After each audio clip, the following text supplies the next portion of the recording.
Mrs. Kusek, could you talk a bit about some of your goals running for office?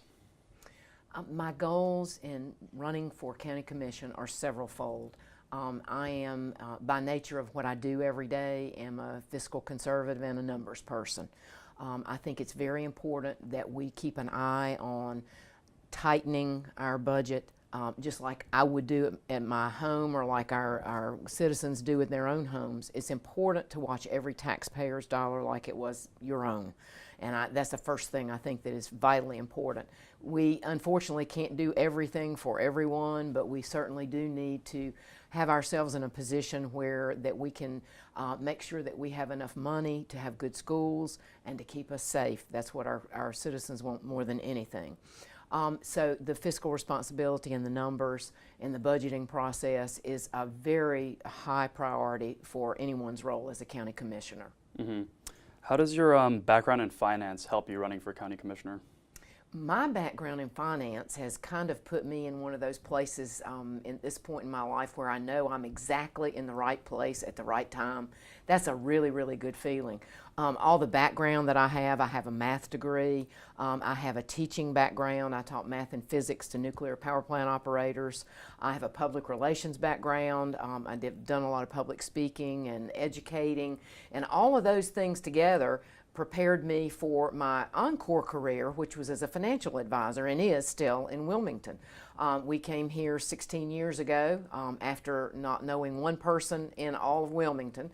I met 600 people in 60 days and did that by knocking on their doors. So that was an introduction to getting in front of as many people as I could. But in what I do in my business every day in the financial background is to listen to the concerns that people have, help them to set goals, and help them put plans together to meet those goals, set up a budget, stick to the budget, and then treat their money like it was my own. And I think that's exactly the way government should operate, and I don't see it doing it all the time. Mm-hmm. Talking about your background a little bit already, could you talk about some of your accomplishments that you're especially proud of in your career? Wow. Things that I have accomplished that I'm the most proud of, I think, were a lot of female firsts.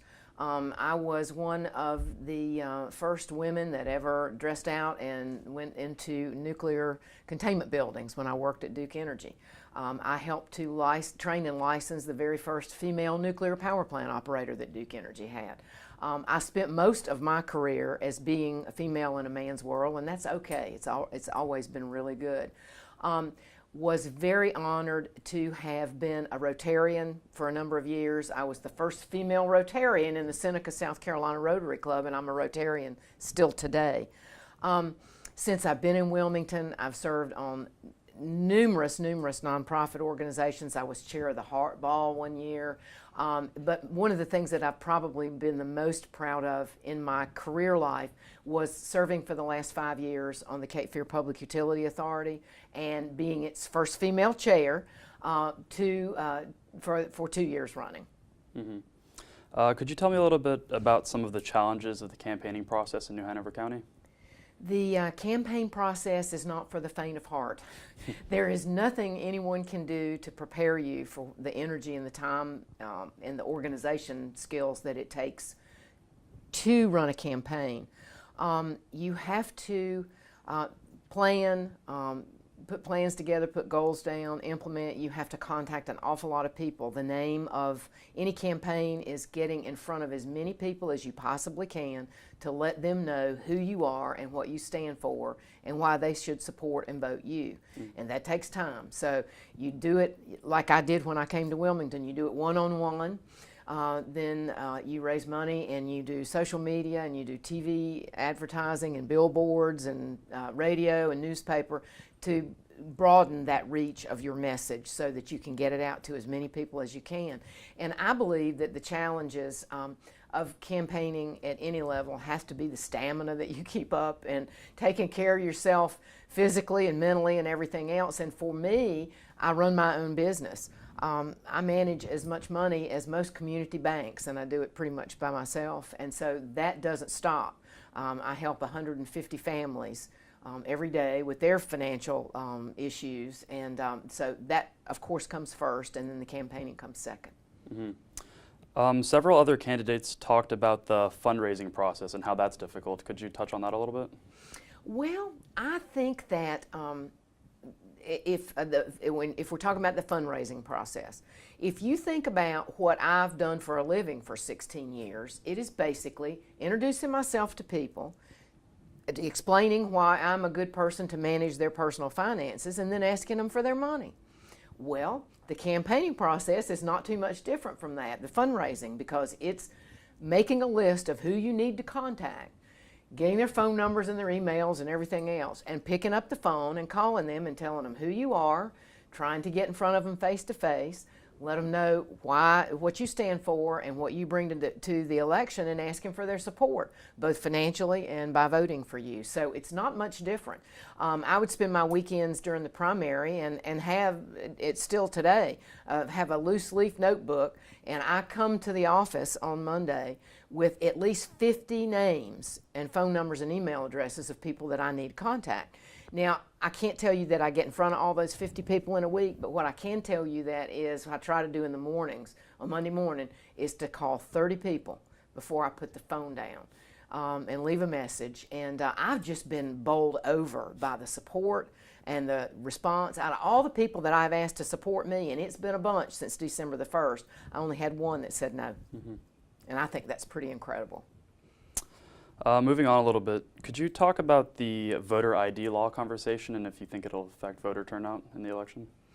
Well, you know, the voter ID process and the voting hours is a whole separate issue. You know, we live in a world where it's a double-sided coin here. We live in a world where there's not much anymore that you don't have to show an ID for. So I get that. But by the same token, we also get so frustrated as citizens that we have such low voter turnout. I mean, this is all about getting people excited and interested in exercising their right to vote. And so whatever we can do to encourage that, whether it's longer voting hours or not necessarily requiring a photo ID, although I see both sides of that issue, I think we should do whatever we can to encourage people to vote. It's one of the most important things that people can do that affects their lives, whether they realize it or not. I'm not sure whether it's going to make a huge difference in how much voter turnout we have. Perhaps some, but I don't think it's enough to sway an election one way or the other. That's just my personal feeling. All right, so finally, how do you feel that New Hanover County and the state of North Carolina could more effectively get a younger audience involved in local politics and politics in general? We all face a real challenge at every level of government, and even moving forward in doing the right things to get young people excited and involved in the process. The young people are going to be the leaders of tomorrow. I've had the opportunity since running for county commission to meet some really, really great students that are on campus, and it makes me feel really good when I have a conversation and I walk away and I think, wow, I feel really good about turning over the reins to somebody like that. And I think there's so many, I really do think that we're, again, you know, people tend to lump people in one category or another, but I think there's a lot of young people and students coming up and young people that have just graduated that do want to be involved. And again, I think we focus on the minority of the people that kind of are apathetic and don't care, but there are a lot of people who do want to get involved in the process and to help make their communities and their nation better. I mean, young people are our future. We need smart, involved, thoughtful young people with common sense and good heads to turn this country over to. And anything that we can do to make that happen is a winner for everybody.